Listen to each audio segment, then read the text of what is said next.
Julie, I would like to take this opportunity to thank you very much for organizing this trip up to Chiang Mai. My pleasure. I have a few questions, if you don't mind my asking. Absolutely. How exactly did you plan this? I mean, how did you get the tickets for this wonderful train ride? I went to a travel agent that sells train tickets, and I bought them there. Really? Well, I noticed you did something quite clever, which was you got the lower bunk. That was clever. How would you know which seat to get? I mean, some of the seats you sit in, you end up in the upper bunk. How do you know to get the lower bunk? Well, you request the lower bunk. Oh, I see. Good thinking. So we get to the train station, 7 o'clock. Train leaves 7:35. No worries. What kind of activities are available for someone who's traveling by train? On the train. What kind of activities? You have to plan ahead. Oh, okay. So what kind of things did you do to plan ahead? We brought blue cups. We sent Will to the 7-Eleven to get ice, song sam, and Coke. That was good planning. And with friends, you don't have to have much planning because there's good time to talk. Ah, I see. Okay, so some time goes by, they turn down the beds. Does everybody then just lights out and everyone goes to sleep? Some people, the Thais, they'd like to go to sleep at like 8 o'clock. Oh, I'm not into that. But so it's you wouldn't know mostly- that in Bangkok. I know, shocking. Especially since they're out till 1 or 2. I mean, Bangkok never sleeps. Never sleeps. And unless, but apparently they need to turn the beds down for them to get to sleep. Okay. Anyways, so no, we stayed up chatting for a little while, which was really fun. Yeah. Had to keep the giggling down, so we don't disturb the neighbors. Okay, so how would you describe your sleep on the train? If you were trying to explain it to someone else, how would you describe it? Well, you never get into a really deep sleep because you're rolling around a bit, especially in the upper bunk. Because, see, the train goes like this. If you notice my hand, the lower bunk doesn't move so much, but the upper bunk, zoom, zoom, zoom. So, anyways, we got the lower bunk. So, but I slept pretty well. These are really cushiony and they give you a nice pillow and a blanket.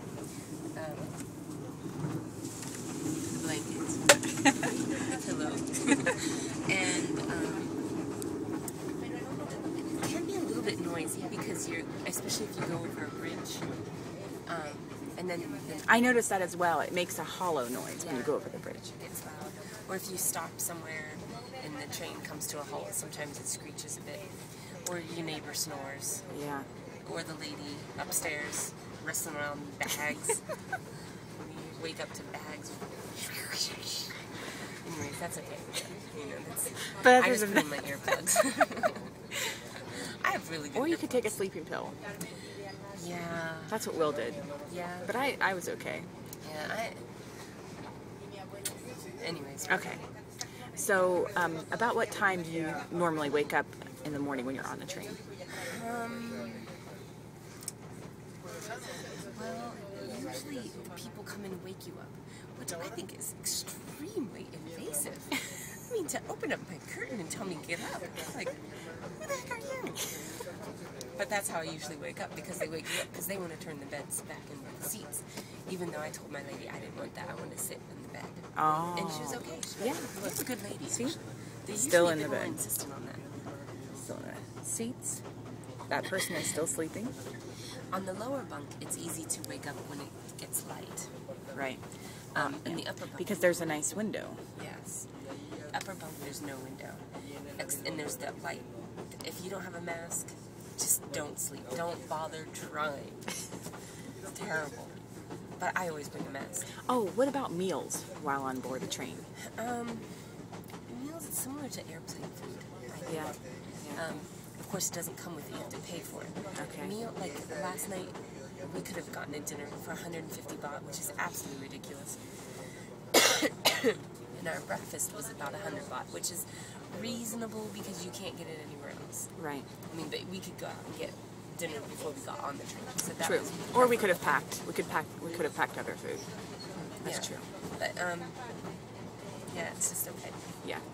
Oh, so how much did you say this entire like for an individual, if you were to purchase food, dinner the night before, of course. Here are our tickets. Oh, okay. One other thing just to note. Woman, lower. Of course, I said it was 2 women and a man, but 3 women. But they do that to keep track of who's where, so in case it is like a single woman traveling, they can put her with other women. Nice. That is nice, although they don't follow it always. Anyways, so these tickets cost... Where's the amount?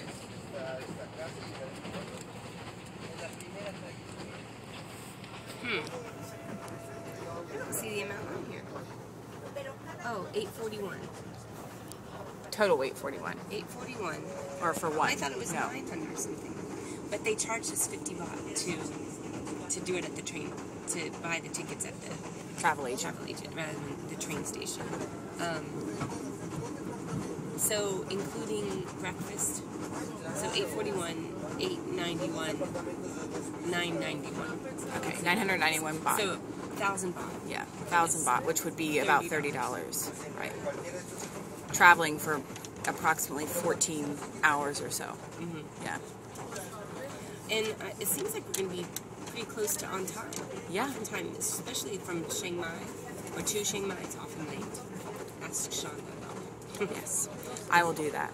The train has been very comfortable. I would like to thank you once again for the time that you've taken to interview. Sure.